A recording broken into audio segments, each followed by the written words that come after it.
Gusto nyo bang tumangkad? Pwede po kayo tumangkad. Tunay po, 1 inch, 2 inches. Minsan, mas marami pa. Oo, tignan natin ha. May medical explanation tayo. Alam niyo yung pagiging matangkad, syempre, may namamana sa magulang. Kung matangkad magulang mo, eh matangkad ka rin.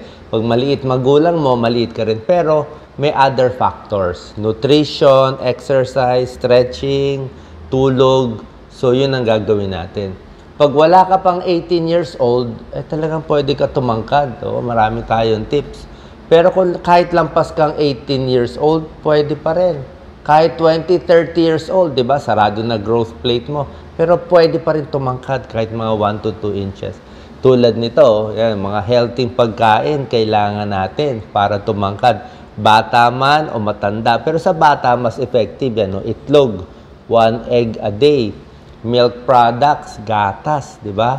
Pampatangkad, may calcium, oatmeal, protina, high protein, fish, chicken, tsaka itong mga vitamins na marami sa gulay natin. So, yan po ang kinakain natin. Dapat healthy. Pag marami siyempreng pagkain, di ba? Mas may nutrition, mas matangkad. Yung mga malnourished, mas pandak sila. Sinusukat eh. Oo. Siyempre, hindi sila tataas. Parang puno yan, di ba?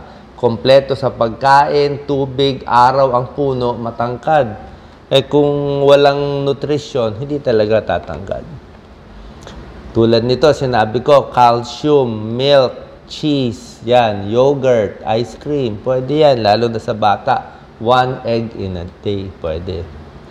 Meron ding mga exercises, okay? Pampatangkad. Pwede sa mga teenagers, kahit may edad, pwede rin yan. Skipping rope, exercise, ito, hanging bar, malaking bagay ito. Kasi nai-stretch yung spine. Nai-stretch siya. So, pag bata, ito yung magagandang exercises ninyo. Other tips para tumangkad, tulad na sinabi ko, gatas, balanced diet, milk, sapat na tubig, kailangan marami ring tubig iniinom, ayaw mo dehydrated ka, sunshine, vitamin D, tsaka tamang tulog. Yan, napakahalaga ng tulog. Diyan tayo tumatangkad sa gabi. Lalo na yung mga bata. Tingnan nyo, yung mga batang kompleto sa tulog, maaga matulog, mas matangkad. Meron ang kinukwento nun bakit daw minsan yung mga child star, di ba yung mga child star, parang hindi sila ganun katangkad. Kasi nga, laging puyat, gising buong gabi. Isa din po itong dahilan kung bakit ayaw natin uminom sila ng kape.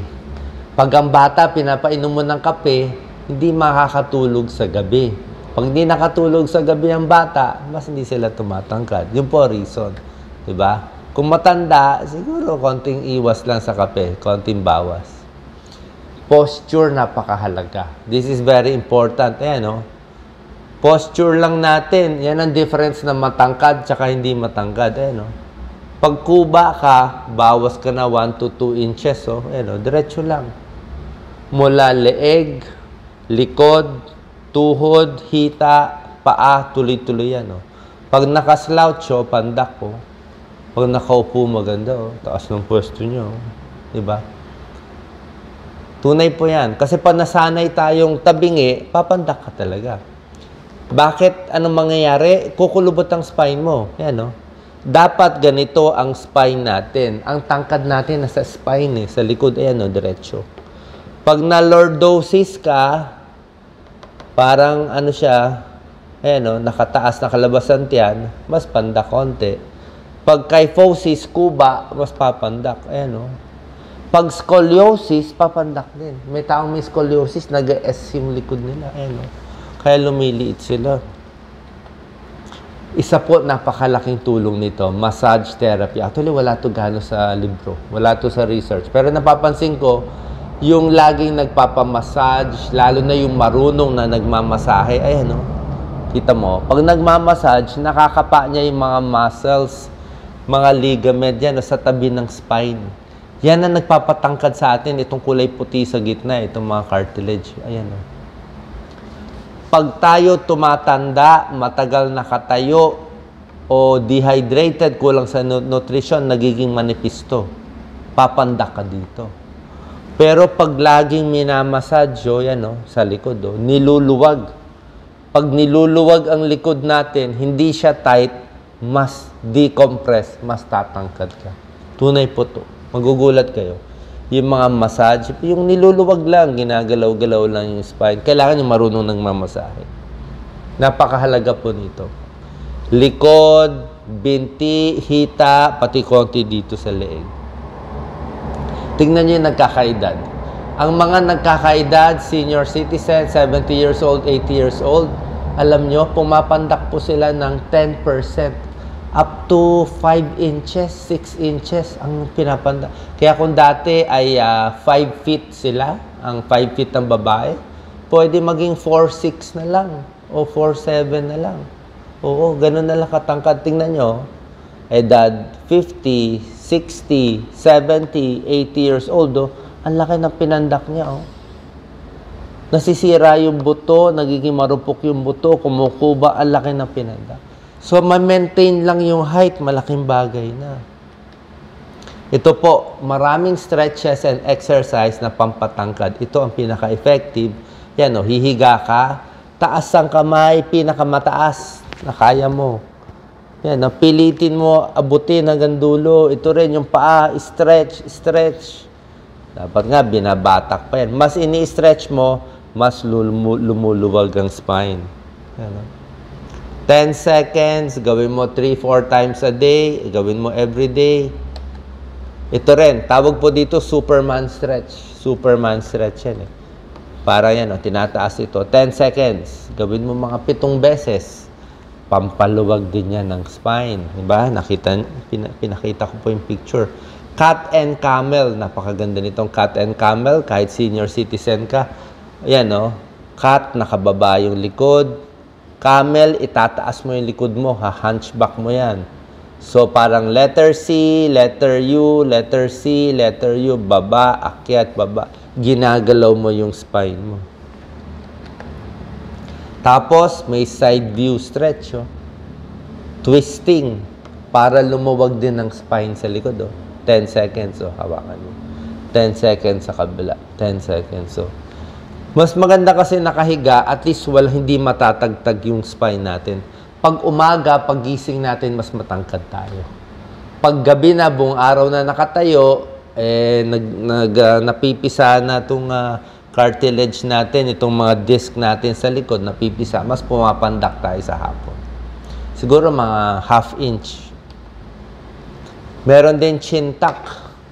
Chin tuck. Minsan kasi, lagi tayo naka-cellphone, lagi nakatungo, bumababato ko, pumapandak ka rin. Neck pain ka na nga, pandak ka pa. O kaya dapat chin tuck. Chin tuck tayo. Yan 10 seconds.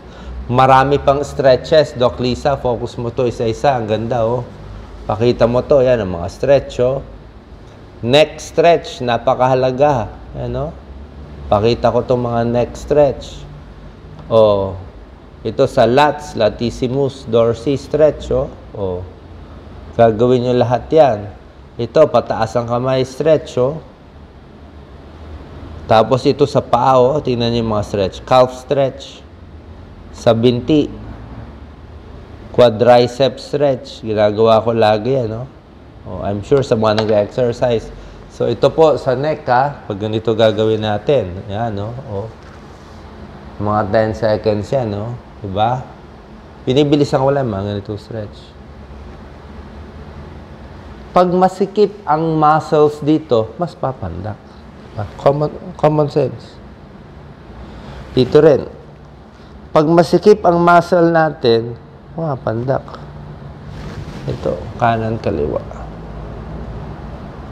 Ganito.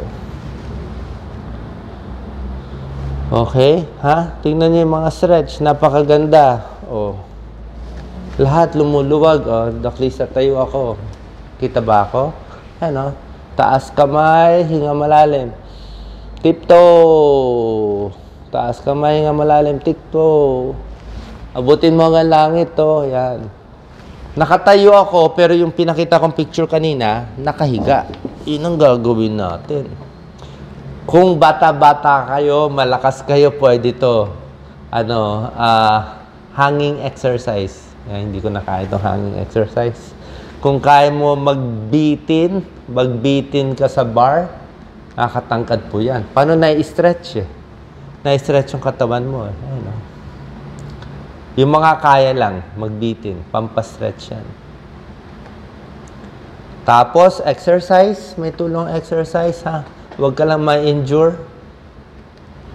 Cycling, may mga pag-aaral, parang good yan, pampatangkad din. Kasi yung bigat mo, nasa puwet eh. Ayan, cycling. Swimming. Ayan, flexibility, may tulong. Stretch. Natural, mas maganda yung height mo dyan. Kasi talaga, pag mali posture natin, tumatanda tayo, up to 5 inches. Tingnan nyo sila lolo, si lola. Dati, malaki siya ngayon, biglang lumiliit. Yung tao, lumiliit. Di ba? Huwag magpapataba. Pag mataba, pumapandak din. Ayan, Ito, napakahalaga. Dapat sleeping beauty kayo, lalo na kung wala pang 18 years old. Pero kung mas matanda, dapat tulog. Mas masarap ang tulog, mas mahaba ang tulog. Sa gabi kasi, ginagawa yung growth hormones. Diyan, mas gumaganda. Tubig, sapat. Limit lang yung kape, tigil alak, tigil sigarilyo, tigil droga. Kung kayo ay... Ito, tingnan niyo po itong picture. Ito, family niya. Sila matatangkad. Yung babae, kunwari ikaw to, mas maliit ka. So, magtataka ka, bakit ako maliit? Yung kamag-anak ko, kapatid ko matangkad. Diba? Baka may diferensya, magpapacheck up tayo. Check kung may thyroid problem, kung may problema sa growth hormones, kung may ibang mga sakit, wala namang masama. Diba? Dapat kasi, baka kulang ka sa tulog, kulang ka sa nutrisyon. Diba? Yan. So, sana po nakatulong tong video. Paano tatangkad? God bless.